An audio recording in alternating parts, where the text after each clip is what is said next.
Okay, so let's start with DNA sequencing, and maybe with a little bit of history. So, well, you know what sequencing is. You know, Wikipedia definition is the process of determining the order of nucleotides in a DNA molecule. So you have a DNA molecule, you want to put it into a machine and get a list of nucleotides out of it. And historically, the first technique that was developed to do so is Sanger sequencing. This was developed by Sanger in 1977, and for about 40 years, it was the only way that you had to sequence. Until the early 2000s, when next generation sequencing took over. And the way this works is depicted here. So it's essentially a series of PCR reactions where you have a template strand that always starts at the same place, at the 5', and you get, so what you need is a primer, a polymerase, or many polymerases, DNTPs, and the novelty or the different things about this is this DDNTPs here. That is basically a chain terminating nucleotide. So this is fluorescently labeled. And so what happens is that, and the difference between that and a DNTP is this here. There's no OH terminal, but it's an H alone. And so what happens is that there's a lot more DNTPs. So those get hybridized in. You start having a sequence, and then at some point, one of those will get in, and because there's an H and not an OH, those reactions can't happen anymore, and so the polymerase falls off, essentially, and you will have, basically, the sequence will stop there. And because you know what nucleotide that was, a G in this case, you can then essentially put those molecules on a gel. I use electrophoresis to sort them by size. And at the base pair resolution, you can really tell exactly what, where the letter happened, basically. And so, you know, you do this. So this is for G, say, for example, and then you do this for all of the nucleotides, and you end up with something like this. So at every single location, you know exactly what base that was. Okay, so. The main application at the beginning was basically to sequence genomes, right? Like now we're all used to, you know, the reference genome that we just mapped our things to, but back in the days that didn't happen. So the very first main application that really everybody wanted to get was that. And so the approach to do so was shotgun sequencing. So you get your genome, you fragment it into a bunch of fragments, and then you clone them. So to get many copies of each of these fragments, and then you pass them through sequencing, so through the process we've described so far. So every single fragment needs to go through this, needs to go through the gel, and then you order them. It's very labor intensive. And then at the end you'd get a bunch of sequences, and then you try to assemble. So essentially, because you have many copies, you hope that some levels will be overlapping, and you put them together and you build larger and larger chunks. So for those of you without a molecular biology background, was that at all comprehensible? Yeah? Yeah. You're following? We see very confused faces. So do please stop us if there's things that are not clear, or if it's just not making any sense. Just any questions so far? I'm kind of sure. It was not really understandable for me because I'm not a biologist. Okay. So if you can upload the video for the explanation. Yeah. So. Okay. Yeah. Are there a lot of people in that? Do we want to just play the video? I don't know. Okay. Should we just move on? Yes. Okay. Right, so we do not have an entire genome yet, but we have quite large chunks. And the main problem with this is that there are repetitive sequences. So there's a lot of sequences that look exactly the same. So when you try and put them into the genome, you don't know where to put them. And so one advance that was developed to try and bypass that. So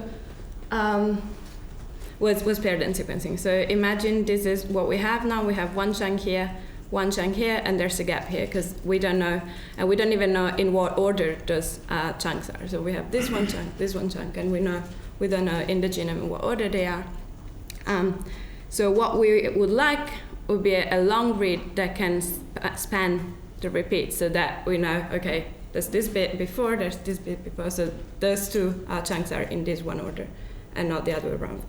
And so the idea was to use pairing sequencing. So essentially, this time we clone longer fragments, so that would span the whole gap, and then we sequence it starting from both ends. We cannot just sequence the whole thing, because the polymerase will just fall off at some point, but we can sequence from both ends. We know that's the same fragment, so we can use that to at least order our chunks to try and get closer to a full genome. Right, the main application, as I was mentioning, of Sanger sequencing was really to de novo sequence complete genomes. They started with the C. elegans, the worm there. They did the Drosophila, the fruit fly, and then eventually the human genome in 2001 with this big revelation, and then from then on a bunch of other genomes were assembled. So the mice, the rat, the chimpanzee. Even though Sanger sequencing is not used anymore, not on a large scale, because it's still the best way we have. It's still the sequencing techniques with the least error rate. It is still used for validation. So if you find a mutation and you really want to validate that, make sure at that base resolution it's not just a sequencing error. People still use Sanger sequencing to the day. And of course, those reference genomes still are the references we use. Just to give a little bit of context, to assemble the human genome took 15 years and costed a lot of money, because the $3 billion, almost like $2.7 billion. Okay, around the 2000, new techniques were developed, and that essentially increased throughput. So the idea is that you want to generate as much as possible. It needs to be less labor intensive and takes less time. And so this kind of second generation, so Sanger sequencing is regarded as the first generation of sequencing. Then second generation sequencing came up. It's interchangeably known as those things. So next generation sequencing, and NGS is one way of calling this. Second generation, as I was mentioning, it's massively parallel, it's high throughput. So all of these are synonyms for exactly the same thing. When sequencing became parallel and high throughput. Okay, so is it more or less clear up to there? Any questions? Do ask, please. What is the rate of Sanger? Because I know it's very low. I don't know what it means actually. The error rate. Yeah, so it is 99.99% accurate. All right. Yeah, it's really almost the basement. Yeah.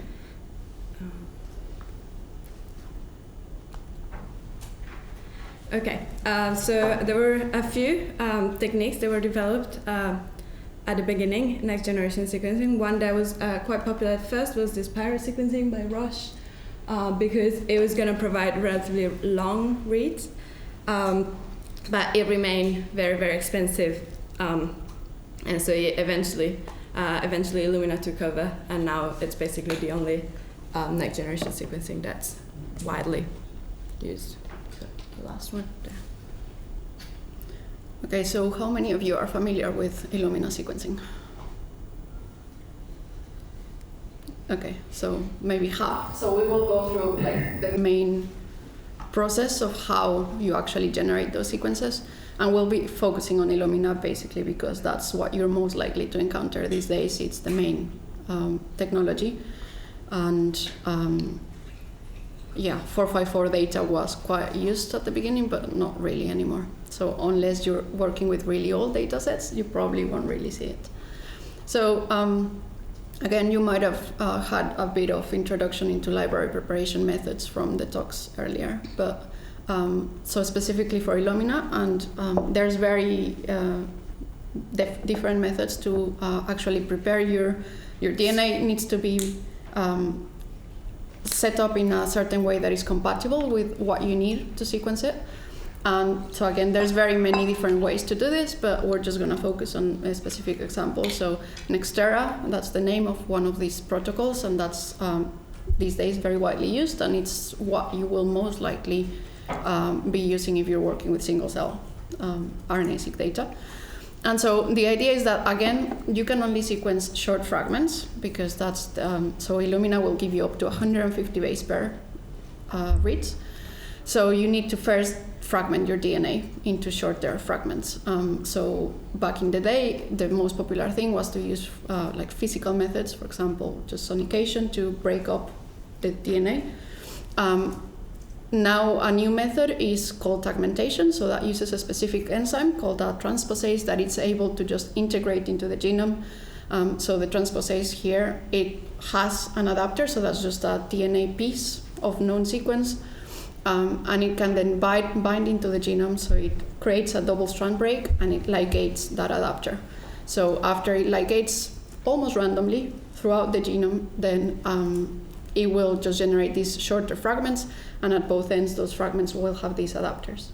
And so again, when I say adapter, I just mean a piece of DNA, a short piece of DNA that you know the sequence of. So once you have these smaller fragments, you're looking for a few hundred base pairs.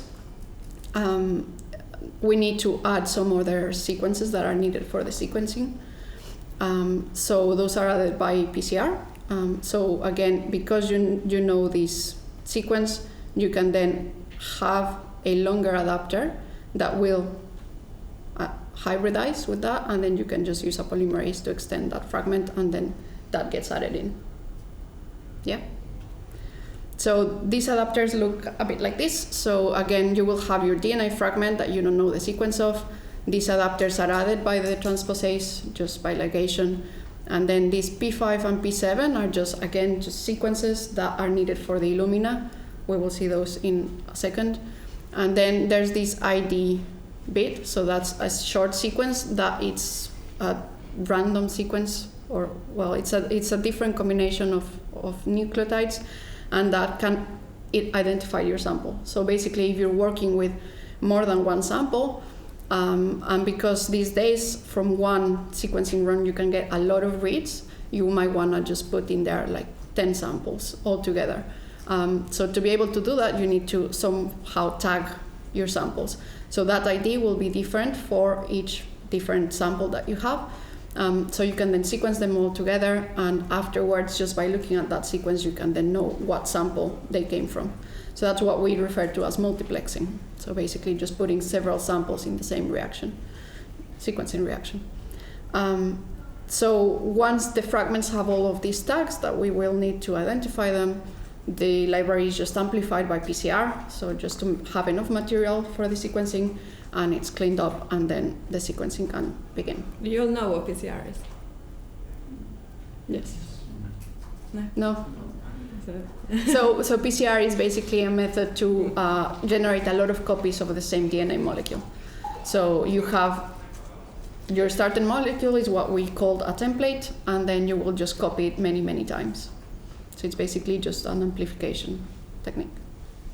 And it's like the basic technique in molecular biology to work with DNA. Okay, so Illumina sequencing happens in a flow cell. So this little glass slide that it has 8 different channels. So that means that you could, for example, do up to 8 samples in one run, putting each sample in each lane. Or if you are multiplexing, then you can have as many samples as you want in each lane. Okay, so in each of these lanes, it's a glass slide, and it's coated with millions of what it's called terminal sequences. So these blue and purple bits of DNA, again, you know the sequence of these stretches, and they are complementary to the P7 and P5 that we had before. So this sequence will be able to hybridize with the blue. So hybridize again is basically we have 2 strands of DNA, they are compatible. So if there's an A here, there'll be a T here. If there's a C here, there'll be a G thing here. And because the two sequences are compatible, so we have one stranded, two-stranded, it becomes the double-stranded DNA. Yeah, so if you know the sequence of this, and you can create the compatible sequence of it, and that's how this works. And that's why you have to add those little sequences at the beginning so that they bind like the RNA. So those terminal sequences will allow us to fix the DNA to the flow cell, so that because in order to sequencing we need to have them in a fixed location. So again, the DNA will bind these sequences. The flow cell has millions of these, and the dilution of your DNA of interest will be such that you will just get them randomly dispersed across, and the probability of getting two sequences binding very close together is quite low. And then there's a set of reactions to again amplify each of your molecules. So that's called bridge amplification for Illumina. And so what happens is that each of these once the DNA has been has hybridized to the terminal sequence, you will have a polymerase that will extend and make that double-stranded DNA. So it will just copy that strand, and then so the anchored. So once the DNA is bound, it will fold over, and the other end can also hybridize to one of these bound sequences. So that's why it's called bridge amplification. So they form these bridges. The other terminal sequences then serves as the primer to start the PCR, right? So once you have amplified, again, these sequences can then become linear again. So this is just done by changing the temperature. They can just fold over and join and denature. And this is done just many, many times in such a way that you end up generating clusters, all of which have the same exact sequence of the starting DNA that you captured. But you've just now generated a lot of copies, and that means that just the signal when you're sequencing is going to be amplified. If you had a single copy, then the signal from that will be too low to be able to see it. So that's why this cluster generation is required. And so the key parameter here is basically that you don't put too much DNA to start with, because otherwise they will be too close together, and then these clusters will kind of start overlapping. So you need them to be separated so that you can differentiate them as discrete units. So once you have your clusters, we can start doing the actual sequencing. So again, this is just one of those molecules in each cluster. So just remember, this is happening for many, many sequences at the same time. And so Illumina uses a similar principle to Sanger sequencing. So again, it will use DNTPs that are marked with fluorophores for the different bases. So like T will be blue, and G will be green, and C will be orange. And so you can actually differentiate between them. And they also have this block. So as we said, you need to have the 3' hydroxy group in order to be able to, for the polymerase to do the reaction. So that group is blocked, which means that the polymerase can only incorporate one nucleotide, and then the reaction stops. So in this case, and that's the most important part the most important concept in here, is that you can, for each cycle, you can only incorporate one nucleotide. So all of these sequences will incorporate the nucleotide that is complementary. So for this case, the T will be incorporated, and then the reaction stops. And then you can use light to excite the fluorophores, and then record with a camera what color basically was present in that particular sequence. Once the image has been recorded, then this blocking group is removed along with the fluorophore, and now you can have a new cycle of addition of a new nucleotide. And so this is repeated as many times as long your read is going to be. So again, in the beginning it was only like 36 base pairs. These days it's up to 150 for for most of the Illumina applications. I have a question about the last slide. When you have these bridges, is there like a direction which it amplifies, or can it go both ways? So. And then this bridge slide, so you could start on the pink one or the blue one, or because you have an arrow there, is this matter the direction? So the polymerase can only amplify in one direction, but these molecules will be able to anneal either to the blue or to the pink, right? So you could instead have it bound from this side into the pink ones. So in this case, is one that came over here. So only here you have the double-stranded bit, so it can only start this way. But you could have it both ways. So you can go. Yeah. So now, after your first cycle, you have one that is attached through the blue side and one that is attached through the purple side, and then these will just fold over to the other. So the one attached through the blue then will fold over to the purple and do the other direction, basically. Okay, so this is basically what it looks like. So the output of the sequencing is just images. So there's cameras recording the fluorescence for each cycle. So you will get one image per cycle per nucleotide, so 4 images for each of these. And then there's software, again, this is all from Illumina, that will analyze these images. So it will identify the position of the clusters, and then for each cycle it will identify which base was added. So that process is called base calling. You don't actually see this, but Illumina already processes it for you. Yes, so actually the TIFF files, the raw imaging files, you will never see. Those are deleted on the go while the run is being performed. But the base calls are stored in what's called a BCL file. Again, most likely you will never see this, but those are available. So usually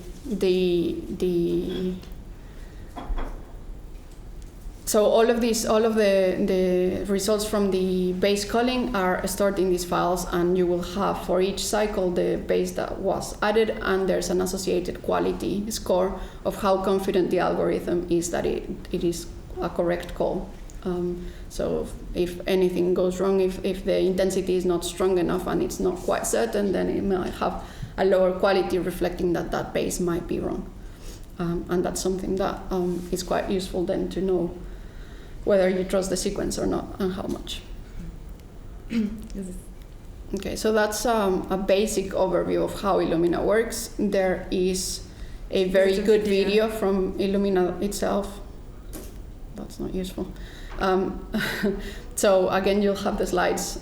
So if you want to watch that video, then it's a lot more clear with the animation actually how the process happens. Is it very long? It is 6-7 minutes long.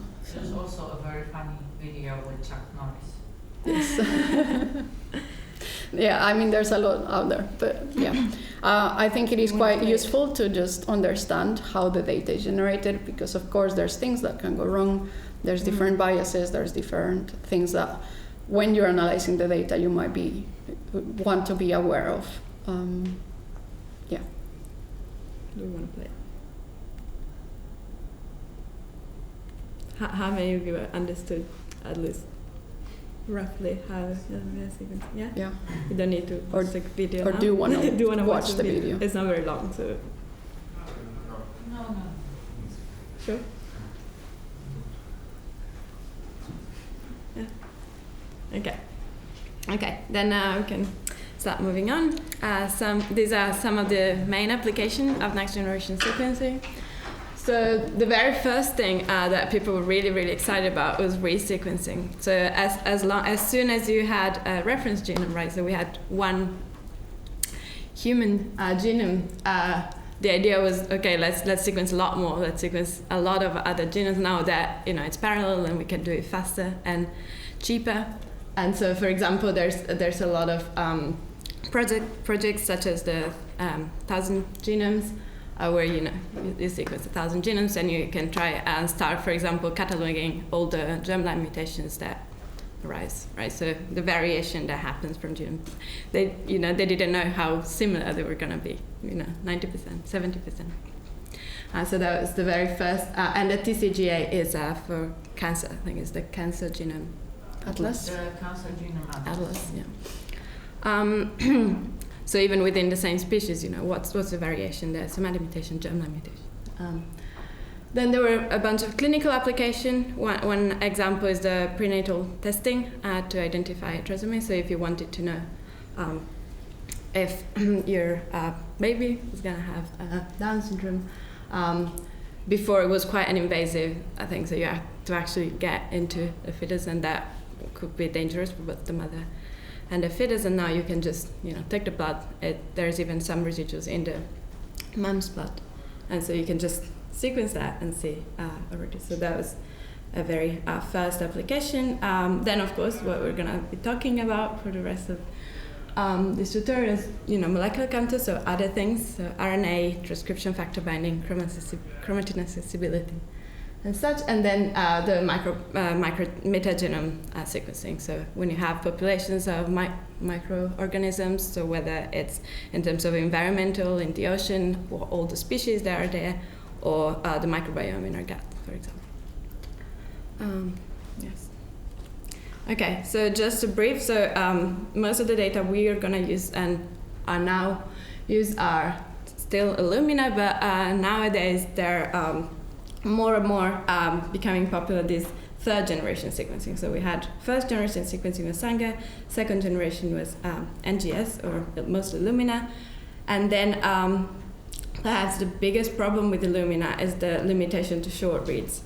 And so for a long time, people have been trying to develop techniques that would allow much longer reads. And for a very long time, they were all pretty bad. Only recently, those two technologies started giving good enough results. And so they're starting more and more to get used. So those are PacBio, Pacific Biosciences, and Nanopore, Oxford Nanopore Technologies. Yes, all right. So I'm not really going to go into the details of this, but in both cases, the idea is something similar, somewhat similar. So the idea is that the polymerase is fixated at some place. So in the PacBio or smart sequencing idea, it's at the end of bowl. How do you call it? There's a well. Yeah, at the end of a chamber. At the bottom of a chamber, and in the other case, it's an it's a biological pore that is stuck, and so the DNA can just go through it, and you can, in different ways, but record real time what's happening. So there's no problem. You don't need to PCR amplify anymore. There's no limitation of the reads because you can just tell exactly what letter there is as it's going through. They do it so in different ways. So in this case, it's essentially fluorescence. So there's a camera that records differences in light, and then you can tell what letter that was.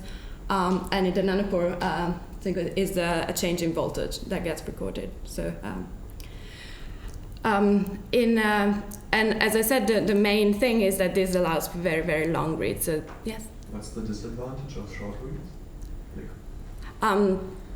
So in a lot of it is the fact that you have a lot of repeats. So with short reads, a lot of them will be just identical and you don't know where they are. But also, for example, imagine if you are looking at RNA and you have transcripts, you can have different isoforms, right? So you can have different combinations of exons. And if you have short reads, then you only have a limited amount of that transcript, and so you don't know exactly what are the right combinations of exons. Yeah. It's not also important in the alignment step, like as well. You also like if we have repetitive material in the DNA, then you wouldn't know where to align it in the genome. That would be a problem. And so the shorter it is, the less unique it becomes, and then it's more likely that you don't know where it comes from. So when the reads were 36 base pairs, the very first ones, you might be able to align 60 to 70% of them to a specific location, but all the others could go to at least 2 different places. So all of that information basically gets lost. I think one other exciting application of this is the de novo assembly of new genomes, right? So you can span. Also, I think other than the long reads, another thing is that it's real time. So you can, and especially the nanopore, one of their devices, the MinION, is literally portable. It's not much larger than so it stays in your hand. So you can. There's been very cool applications. People have taken this when the Ebola virus happened. They just took it, on a flight, and they could sequence directly. They even took it to space. So I think you can literally connect it to your laptop and sequence real time. So I think that's definitely gonna become very popular. The main problem still is that error rate is very high. So that's why. So actually, when you do short reads, you can achieve really high, low error rates. Like some of the levels. Yeah. So that's the main. That's why they're still not widely used. Because a lot of applications try to use a combination of the two. So the PacBio tries to limit the error by so you add those hairpin primers adapters around your sequence, and you basically circularize your molecule, so you can sequence it many times. And then you have many copies of the same sequence, and you can build a consensus, and so that they actually can take the error down to 1.7%, so that's not too bad, but it's still not Illumina level. So Illumina will have about a 0.1% error rate, just to put it in context. Yes. Yeah, and another thing to mention about the real-time aspect of this is, so one of the advantages is that, for example, if you can see as your sample is being sequenced and you can see the reads that are coming out, then you might decide that you already have enough and you want to stop, or that your library is not good quality, and so you shouldn't just be wasting the sequencing, and so you can stop that reaction, and then it just gives you a lot more options into how to customize these things and how much to sequence and so on. So how costly is it compared to Illumina? At the moment, compared to Illumina, it's still quite expensive. It's been going down a lot, especially nanopore. These days, it's becoming a lot more affordable, but it's still, compared to Illumina, it's still quite expensive. The Illumina, in terms of error, is not really changing because it's already so good, but in terms of throughput and how much it gets out, it's just getting better and better. So at the moment, for most applications, it's still not really beatable. So one run from Illumina now will give you several billion reads. So every advance, like whenever they introduce a new technology, a new platform from Illumina, the thing that is improving is just how much data you can get from the same amount of money. And that has been increasing a lot. Billion reads means more than one human genome, right? So now you can sequence many different human genomes in a few days, compared to the 15 years that it took initially. Okay, so any other questions on this? What is affecting the quality of the library? Is it like the sample or the person preparing it, or many things? So it can be the sample, like to start with. For example, if your cells were not happy and they were kind of dying, then you will get less good quality material. It can be that something goes wrong in the experiment, like it could be that the reagents are not good enough, like they're out of date or something. So there's many places where the experiment can go wrong. And we will see later on how can you assess that with the data and just spot this.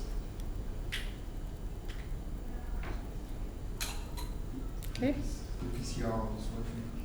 PCR is a mandatory step to screw up your experiments. If you under, you don't have enough, and if you over PCR, then you have big bias in selection. Sometimes also you lose a lot actually if you do too much. Yeah, but actually here there's no PCR, and maybe in the future they improve other. It's definitely aspects, improving. Like I think this is not even like up to date. It's probably getting better. The error rate already. Nanopore is really moving very fast. It's probably 5% or something already. So it's getting better. But and also PacBio has a really terrible throughput in comparison. With nanopore. Absolutely. Yeah. Nanopore is a lot better at the moment. Yeah, so you can, if you do a little bit of research on these technologies, you'll see papers coming out in the last couple of years sequencing just really long reads from different organisms. They're getting to hundreds of kilobases in a single read, which is, it allows you to do and it's really important, especially for assembly, and to work out those regions that are quite difficult to assemble. Okay, so that was all on DNA sequencing, and most of the sequencing technologies sequence DNA. There's very few that can sequence RNA directly, and they are not that well developed, though there are quite a few efforts at the moment ongoing on actually being able to sequence RNA directly. But they're not there yet in terms of the technical advances. So we will now just go through what are the added steps when you want to start from RNA, and what happens before the sequencing. So again, you might have had a bit of this from some of the talks on Monday, but hopefully it won't be too repetitive. So this is just a very basic workflow on how you go from an actual sample to having an RNA-seq data set. So you might start with a population of cells or a tissue or a tumor, and that tissue or cells need to be dissociated and then lysed so that you can extract all the RNA. And so when you just get all the RNA in the cells, that's called total RNA, and that is predominantly ribosomal RNA. So at least 80 to 90% of all the RNA in a cell is ribosomal RNA. So if you were to just sequence that, you will mostly capture ribosomal RNA, and that's not usually what we're interested in. So we need to really get rid of that. Otherwise, we won't be able to see anything else. So there's two main methods to remove ribosomal RNA. So the first is the ribodepletion. So in that case, there are sequences that are very conserved for ribosomal RNA that are used as baits. So those sequences will bind to the RNA, and then you can just remove them. So basically, just take them out. Or an alternative approach is to do poly-A selection. So taking the advantage that messenger RNAs have this poly-A tail at the end, so you can use a poly-T oligo to actually bind those RNAs and then just take them out of the total RNA solution. Both methods are widely used. The main difference between the two is that if you do poly-A selection, you will only get messenger RNAs that have poly-A tails. If you do ribodepletion, you will also get RNAs that don't have poly-A tails, for example, long non-coding RNAs. Many of them are not polyadenylated. You would lose those with the poly-A method. So again, whenever you're doing an experiment, if that's something that you're interested in, then you should choose the appropriate method. Okay, and so as I was just mentioning, we cannot sequence the RNA directly, so then it has to be converted into DNA, or in this case, it's called cDNA, so it's the complementary DNA to the RNA sequence. And then we can go into the library preparation methods that we've just discussed, and that's just all the same. There's also a fragmentation step, and it can happen both at the RNA level or at the cDNA level, depending on the protocol. Again, there's protocols for both. But again, we need to get short fragments, same as with the DNA. So how does cDNA is generated? So in this case, we use, instead of a polymerase, a reverse transcriptase. So again, this is an enzyme that can copy an RNA molecule into a DNA molecule, the complementary DNA molecule. And again, there's two main methods to do this. So if you're interested in messenger RNA, you can exploit the fact that they have the poly-A and use a poly-T oligo to prime the reaction. So then the reverse transcriptase will just copy the complementary sequence. Now, the reverse transcriptase is not as efficient as a polymerase, so very often it won't get all the way to the end. It will just terminate at different parts of the RNA, and that means that you will preferentially capture one end and not have uniform coverage across. So to counteract that, one of the methods that was developed was to use instead random hexamer primers. So these are just random hexamers, so it's a random sequence of 6 base pairs that then can just bind different parts of the RNA and again reverse transcribe fragments from all these different start locations. And so these methods usually give you more uniform coverage across the read. So once you have copied the RNA into DNA, you need to make that DNA double-stranded, so synthesize the second strand. And again, 2 of the main or most popular methods is to degrade the RNA that you had, and then these RNA molecules can then serve as primers to synthesize the second strand. Or the template switching method, which again is now very popular, and in terms of single-cell RNA-seq is probably what you will encounter. So in this case, they used a modified version of the reverse transcriptase. So whenever that molecule finishes copying the RNA, it will add 3 Cs that are not part of the template, and it's always 3 Cs. And then you can have another primer that has 3 Gs that can then bind to that, and that's where the template switching part happens. So the reverse transcriptase stops using the RNA as a template, and instead uses that DNA primer and copies that as well. And then one of the things here is that you can, so that yellow bit is a piece of sequence that you will know what the sequence is. So that could be, for example, the adapter that you need for the Illumina sequence. So then, again, that primer will serve for synthesizing the second strand and creating your double DNA that now has an adapter at one end.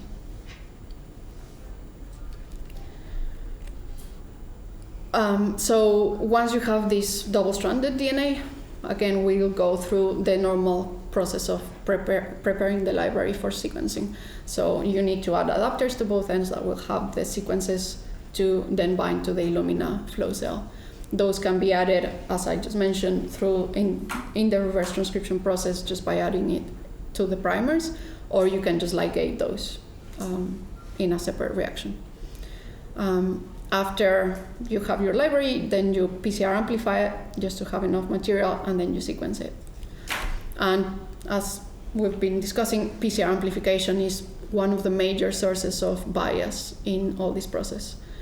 So for those of you who are not that familiar with PCR, theoretically it's meant to basically on each cycle amplify each of the molecules that you have, and then it becomes exponential because, of course, from 1 you create 2, and then that becomes 4 and 16 and so on.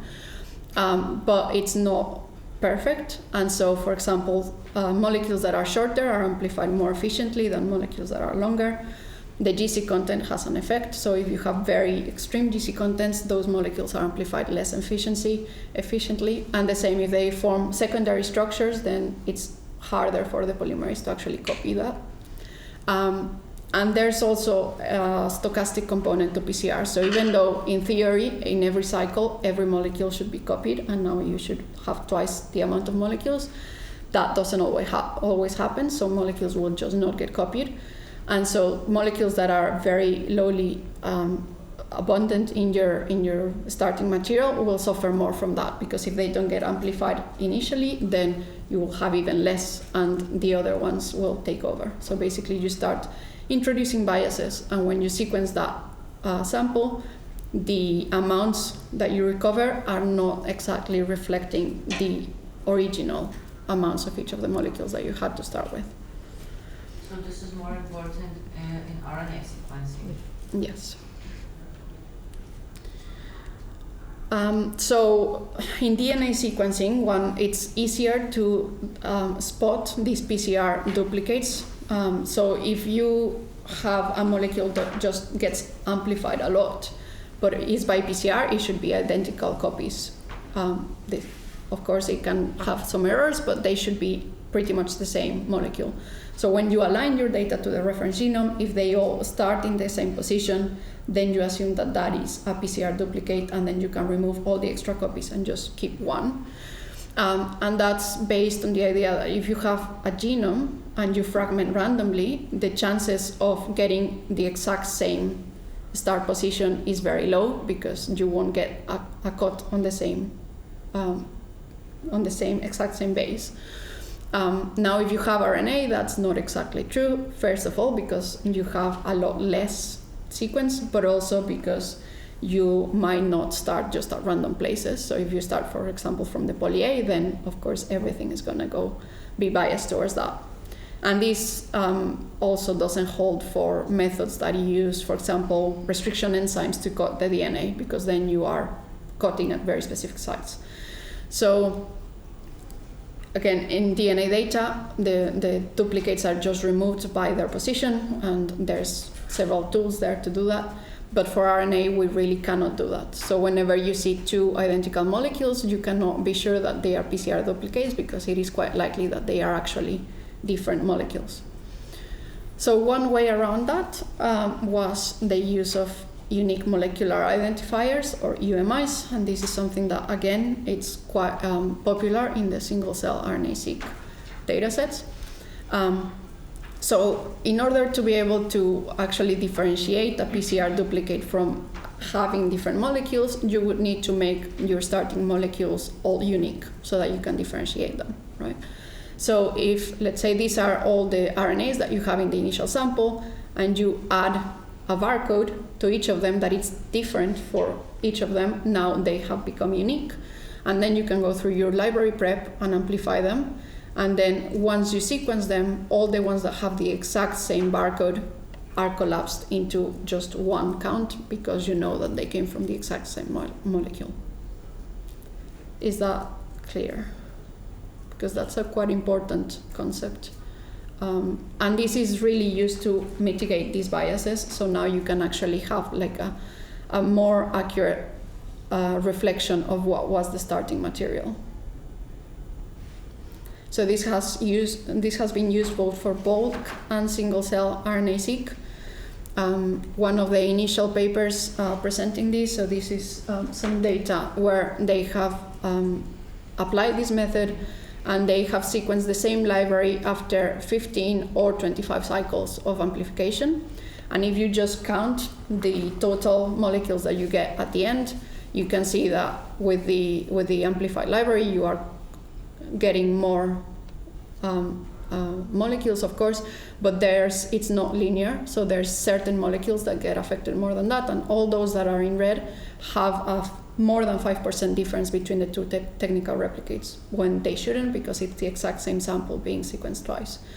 After you actually use the UMIs to then collapse all the amplified, all the PCR duplicates, now the correlation between the two is very good, and there's very few molecules that are actually more than 5% different. It's only a handful. So it is very effective to just get a much cleaner data set.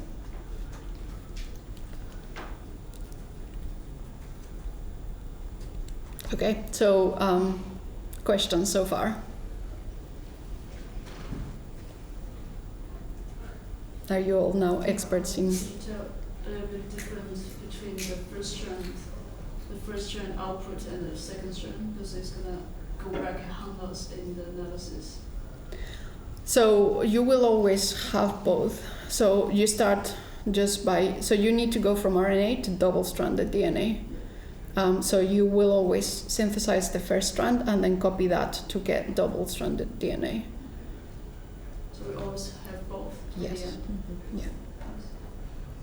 I wanted to ask about this depth of sequencing. It was said that it's like 30, 60, but sometimes it was less than 1, like 0.1 depth. What does it mean? So in DNA sequencing, what you refer to like a 30x genome means that on average, you see every base 30 times. So every nucleotide is sequenced at least 30 times in different fragments. But that's on average. And again, that's something where PCR has a big effect. So there's regions that you just cannot amplify by PCR, and so you will never see them, and you will have very low coverage, or you will see them only 1 or 2 times. So the coverage is quite non-uniform.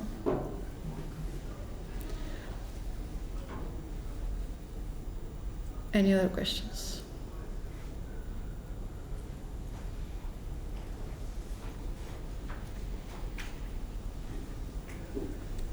Okay. What's next? Okay. Okay, so now more in practice in terms of experimental design, and when you want to set up your own experiment, what things you should be thinking about.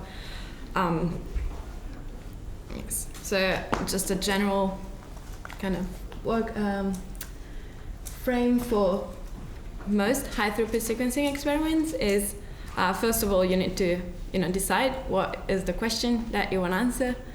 These are just some examples. Say you will have a knockout mouse and a wild-type mouse, and you want to see what's different in terms of sequencing, or you might want to try to see if a drug or a treatment is working or what effects it's having. And so you collect your cell lines or animals or whatever you need, and then you will extract DNA or RNA or anything that can be converted into a DNA and therefore sequenced. And then you go through the library prep as we described, the sequencing, and then finally you have your data that you want to analyze. So yes. So yes, again, you need to be very, very clear on what exactly you want to answer and what you need to do so. Say, for example, you have a control and a treatment, and you want to see what's mostly different. The very first thing you need to think about are all the sources of variations that might be created. So some of those are biological, but you still might not be interested in them. So for example, if you think the gender is going to have an effect and that is not the variable that you're interested in, maybe you want to focus on only having males or only having females, or make sure you are aware of this so you can mix up in your batches both genders. Similarly, age, genetic background. So individuals with different genetic backgrounds, with African descent or European descent, are very, very different. If that's not what you're interested in, you should perhaps think about it or select only one or the other. And then, of course, there's a lot of technical effects. As we were mentioning, some of those are the data processing, the individual that will actually perform the reaction, and the time of the day, the temperature, many things. And so this is a quite important point to be aware of, that if you don't take this into account, then you might end up with misleading results of thinking that a difference that you see is due to treating a particular cell with a specific drug, but it might actually be that it's because they were male instead of female.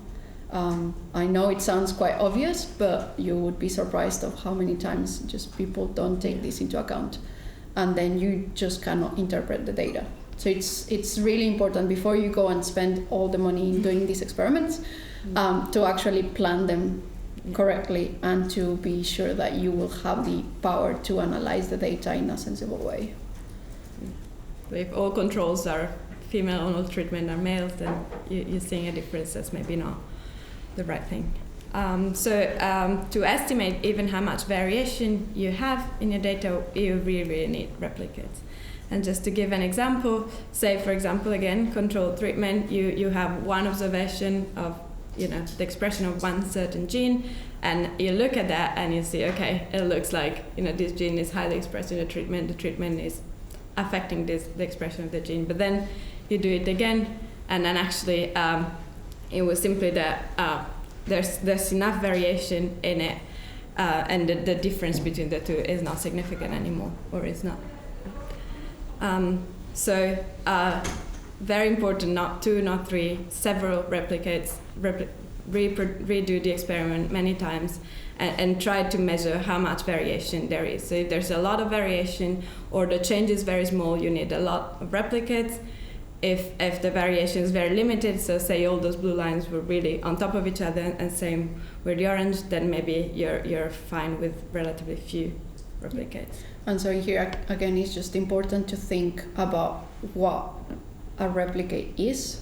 So we're talking about biological replicates, so completely independent samples. So let's say if you're working with mice and you are analyzing the blood, if you take 2 different samples of blood, those are not biological replicates because they are still coming from the same animal. So if there's anything particularly weird with the animal that, I don't know, it had an infection, and so then even if you look at different samples from that same animal, they are still confounded with whatever else was happening. So then you need an actual different mouse so that you can control for those effects. Okay, yeah, so this is what I was saying. You want to, you first estimate the variation, you measure it, and then based on that you try to understand how many replicates you really need to observe an effect. So the smaller the effect, the more the replicates you need, the larger the variation, the more replicates you need. And then again, still depending on the question you're answering, so this is can vary a lot, but you might want to think of what sequencing platform. So we discussed a little bit between Illumina and long-read type sequencing.